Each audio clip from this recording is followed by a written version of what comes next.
जय श्री राम। निष्पक्ष विपक्ष नेटवर्क में आपका स्वागत है। मैं अभय तिवारी।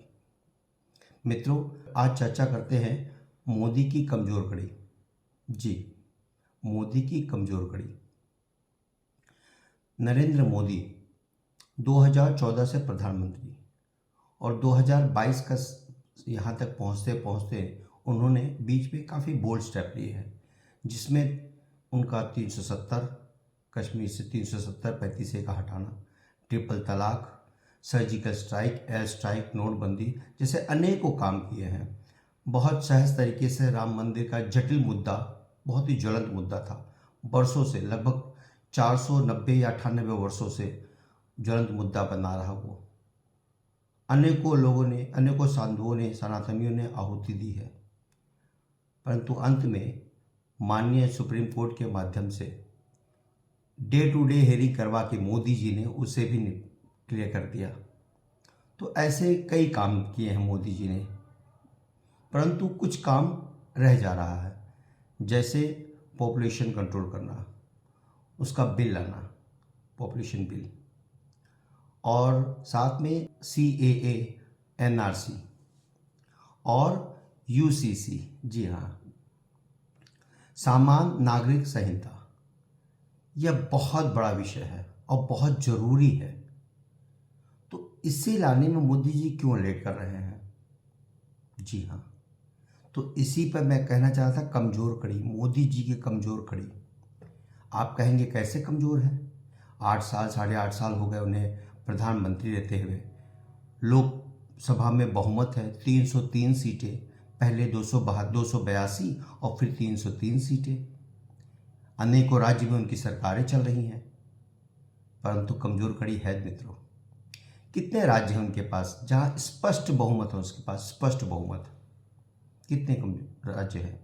गिनिए, यूपी, उत्तराखंड, गोवा, गुजरात अभी 156 सीटें जीती हैं, बहुत मजबूती के साथ।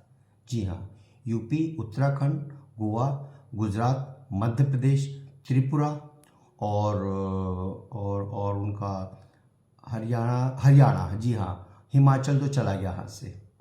यहाँ उनकी सरकारें हैं, और कुछ 3 या 4 राज्यों में उनके साथ में उनके मित्रों के साथ उनकी सरकारें हैं।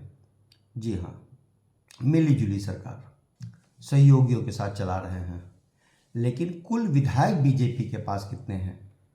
क्योंकि बीजेपी के विधायक ही मिल करके राज्यसभा की संख्या बढ़ाते हैं। लोकसभा में 303 है और शायद 335 उनके NDA में है, लेकिन राज्यसभा में ताकत कमज़ोर पड़ जाती है। टोटल विधायक की संख्या उनके पास 1370 है। 1370 आउट ऑफ 4033 में से 4033 में से मात्र 1370 सीटें हैं उनके पास। मात्र 4033, आधा क्या हो गया?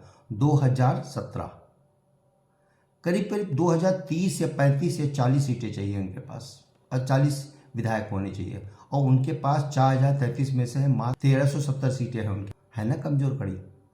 और वहीं कांग्रेस के पास 771, TMC के पास 215। अन्य दल भी हैं, जैसे कि आम आदमी पार्टी 161, YSRCP उनके पास है 151, DMK 133, समाजवादी पार्टी 113 और BJD 112, CPI 88। जी हाँ, तो कुल मिला करके देखा जाए तो 2017 सीटें कम पड़ जाती हैं ताकत दिलाने में। यही है मोदी जी कमजोर कड़ी। तो मेरा कहना यह है, अगर आप चाहते हैं, मैं बीजेपी का प्रचार करने नहीं बैठा हूँ मैं, जी हाँ, निष्पक्ष विपक्ष, परंतु राष्ट्र हित में। जी हाँ, मैं हर उस व्यक्ति का, हर उस योजना का, हर उस कार्य का समर्थन करूँगा, उसकी प्रशंसा करूँगा, उसके लिए मैं ऐसे शोज बनाऊँगा जो राष्ट्र हित में होगा, फिर चाहे कोई भी नेता करे, किसी भी दल का, किसी भी पार्टी का। मैं मोदी भक्त नहीं हूँ, लेकिन हाँ, वर्तमान में मोदी के अतिरिक्त कोई करता हुआ भी नजर नहीं आ रहा है।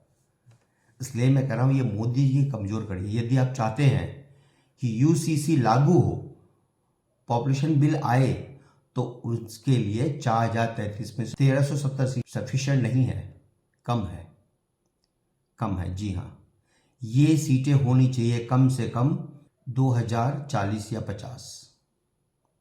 जी हाँ, बहुमत तभी कहा जाएगा, स्पष्ट बहुमत। यदि उनके पास ये हो जाए लगभग 2200 के आसपास, तो क्या कहना। तो आने वाले दिनों में चुनाव हैं, कई राज्यों में चुनाव होंगे, राजस्थान, मध्य प्रदेश, छत्तीसगढ़। तो वहाँ की जनता से मैं अपील करूँगा, यदि आप यूसीसी चाहते हैं तो मोदी जी को मजबूत करिए।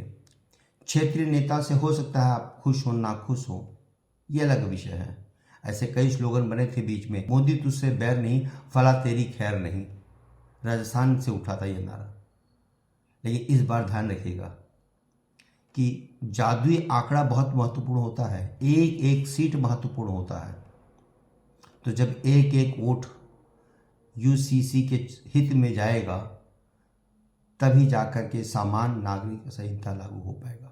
यदि आप चाहते हैं ऐसा हो तो चुनाव में ध्यान रखिए मित्रों। तो ये रही मोदी जी की कमजोर कड़ी, आइए हम सब मिलकर के इसको मजबूत करते हैं। आप करेंगे मजबूत। धन्यवाद। जय श्री राम।